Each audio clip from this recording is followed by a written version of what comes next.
This is a crossover event with Matt Draper. If you want to know more about the crossover, check out the playlist in the description below. Also, this video does contain spoilers for Halo Combat Evolved, obviously, so if you haven't seen that, you should probably click off, or don't. I'm not your mom. Halo has always had a special place in my heart. I actually still have my original copy of it at home. Now imagine you're a little 8-year-old boy who got Halo CE for Christmas and then started to play it. It's super cool. You're fighting aliens. Pew pew pew pew. Bang. It's super cool. You're fighting aliens and you're shooting people. Wow, you're a badass super soldier. Congratulations. But then out of nowhere, boom, fucking zombies. And the game gets turned upside down. That's what the Flood was. Halo is a perfect example of how a video game can use horror to elevate their game without needing to be a full horror game. Halo was praised for its secret and inventive use of the tritagonist as a concept. I think Halo has always represented how to subvert expectations with the tritagonist perfectly. According to Wikipedia, a tritagonist may act as the instigator or cause of the sufferings of the protagonist. And if this description is accurate, then Halo perfectly follows this idea to a T.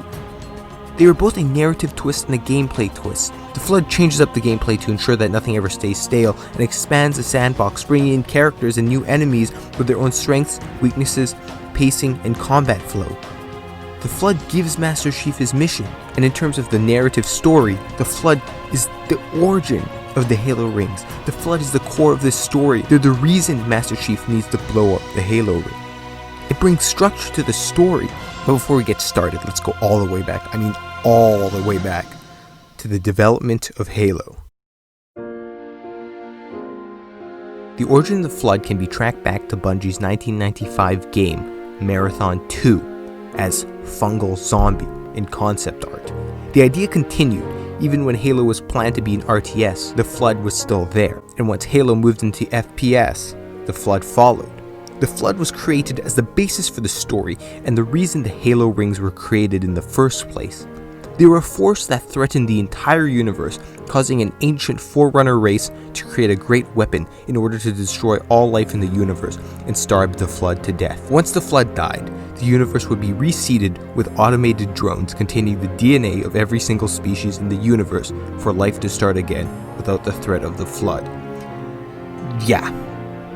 Halo lore gets really confusing at times, and that's one of the easiest things to understand in Halo lore. The goal of the Flood was always to consume, and its life cycle in CE would start with a small parasitic creature with an iconic deep green glow. The beings would infect living creatures, creating these monstrosities with pores and Flood bits coming out of the body.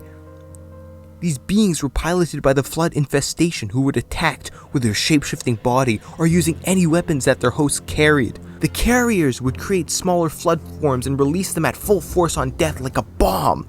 The Flood had different combat forms and weapons depending on their hosts. Some would use their bodies like whips and claws, some had shotguns, and some had plasma rifles, and the goddamn worst ones had rocket launchers. And I cannot emphasize how much I hated those Flood forms with the rocket launchers, and they are so annoying. They've ruined so many goddamn legendary runs. The Flood in Halo CE are a total twist and come out of nowhere in a horrifying manner. The entire game, there's two clear factions, the Human and the Covenant. The good guys and the bad guys, but out of nowhere you're hit with the third faction, boom! A faction that doesn't care about who's good, who's bad, they're just here for one thing. To attack everybody and everything, despite what side they're on. Human, Covenant, both alike being consumed.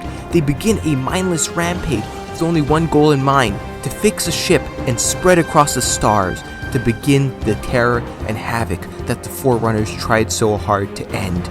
They shifted Halo's tone from a sci-fi action game into a low-key horror action game with aspects of body horror. It's one of the biggest shifts in tone in gaming history.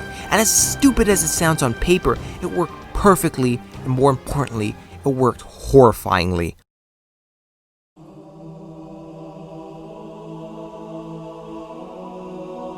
The build-up to this moment is fucking amazing. The saga starts on the level 343 Guilty Spark. It opens up like any other level, with a cutscene. Everything's normal, but just seems a little bit off. Grunts and jackals seem to be running away from seemingly nothing.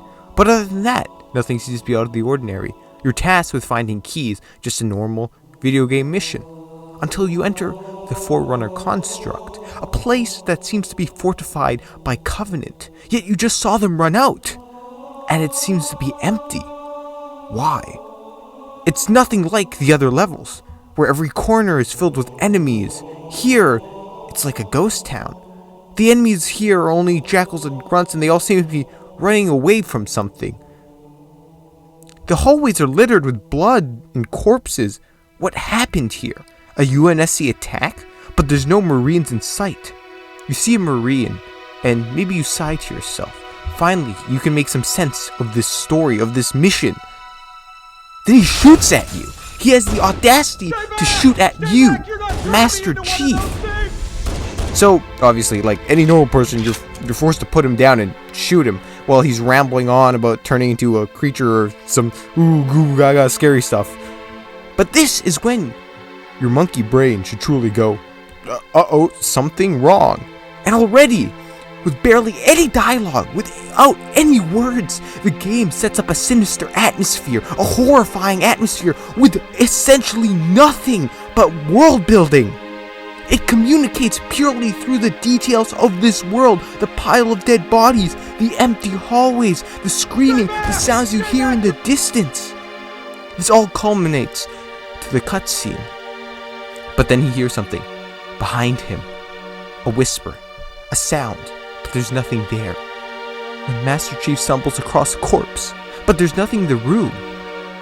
No hostiles, just one corpse in a room filled with blood. A sinister energy fills the room. And then the game goes full cinematic, devolving into a found footage horror film, almost like the Blair Witch Project. Then we get to see what really happened. This is when we get to the one horrifying scene. We get to see the awakening of the flood. Captain, Sarge, can you hear me? What's going on, soldier? We've got contacts, lots of them, but they're not Covenant. They're just tearing through us. What the? Oh, no! Corporal, do you copy? Over. Hold still! Hold still! Let him have it!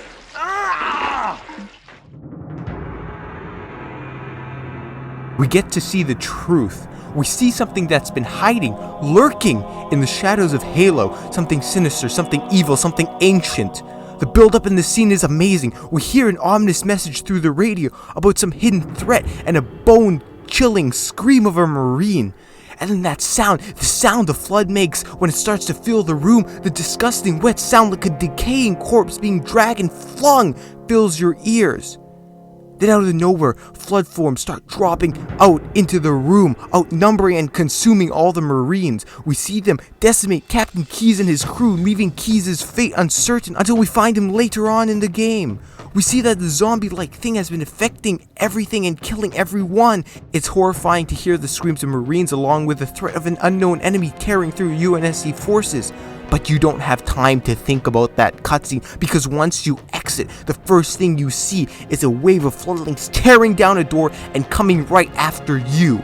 And after everything you've just seen in that cutscene, you will probably shit your pants, because for the first time you're completely outnumbered, with waves and waves of enemies coming at you. With the first time you're encountering them, your best option is to run and just shoot. Just press the trigger and just empty your gun. You have no idea what's happening, you have no idea what's going on. It's confusing, it's mysterious, and most importantly, it's horrifying. These creatures, you're looking for answers, wondering what they are, but you don't have time to think about that, because the game, boom, throws like a million flood forms at you and you have to fight them and you have to run. You go outside the room and you see the flood attacking the Covenant and you realize, uh-oh, this isn't the Covenant's doing, it's something else. It's something far worse. The level is one of the most unnerving, atmospheric, and claustrophobic level in any Halo game. It perfectly sets up the atmosphere without telling you anything. Not a word of exposition or lore is spoken. Nothing about the Forerunners, nothing about the Flood, nothing about the Halo. It's just pure horror, and it's absolutely beautiful, and it is a masterclass in show don't tell. which is what makes horror so effective. Instead of telling us that we should be scared of the Flood because they're super scary zombie creatures that consume everything, it shows us why we should be scared, why we should be horrified, why we should be terrified. It shows us how they kill and how vast their numbers are. It shows you how horrifying their aura is by showing you a traumatized Marine that can't tell the difference from Master Chief in a Flood form anymore. His mind has been broken. It shows you how easily they dispatch of an entire Covenant force, leaving nothing but corpses and blood. It's like nothing you've ever seen. And it's why the awakening of the Flood is downright horrifying.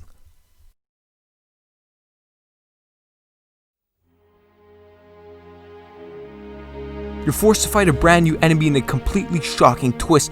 You fight a brand new wave of enemies with their own rules of engagement. It may not be directly scary, like the boo, jumpy scary. Like the boo, jumpy scary that other games like FNAF or other mainline horror games use. But it's horrifying in the sense that you're facing a new enemy, one that you have absolutely no idea to beat or who they are. They act so differently to the Covenant and they're so diverse, sporting both Covenant and human weapons, or maybe they'll just smack you with their tentacle hands. There's so many types of enemies, you're overwhelmed trying to learn what their moveset and how to properly engage them without getting your ass handed to you. The Flood's rules for engagement is completely different to what you know and what works for the Covenant. What works for the Covenant probably will not work for the Flood. If you try to engage the Flood the way you do with the Covenant, you will probably end up like this. The game puts you constantly at the edge of your seat, frantically trying to survive, backing you up to a corner with just waves and waves of enemies, brand new enemies that honestly have a pretty fucking terrifying design. It makes you feel like a baby, like a goo goo gaga baby, like you don't know what to do.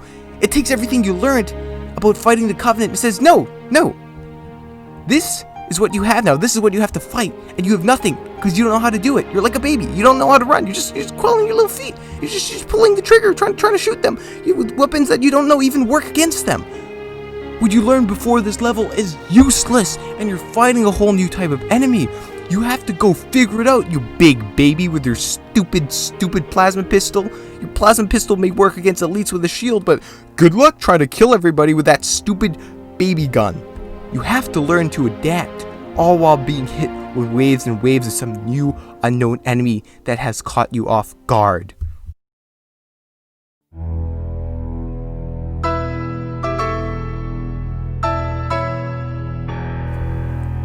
The Flood does something that hasn't been done often in gaming. They managed to shift a game completely without it being a complete train wreck, turning it on its head and transforming the landscape of Halo not only in a narrative sense, but a gameplay sense. They drive the story of Halo, and they turn the story and shift the narrative path from a simple sci-fi story, and it elevates it to sci-fi horror, and that's why Halo works so well. Sci-fi horror works so well for so many reasons, and movies like Alien show us exactly that, and Halo takes a dive head first into the sci-fi horror genre in gaming, and in my opinion, The Flood is the reason why Halo was so successful. Without the narrative twist of The Flood and the gameplay changes that The Flood introduced, Halo would have just fallen into the background as another sci-fi shooter. Or maybe not. I mean, it did have a pretty revolutionary gameplay style, and it revolutionized how we use dual analog controllers to this day, but, you know, it's not as dramatic if I end on that note. If you like this video, please leave a like, subscribe, and even a comment. Anything helps. And if you really want to, please check out my other stuff, because I do make other videos about movies, TVs, and games.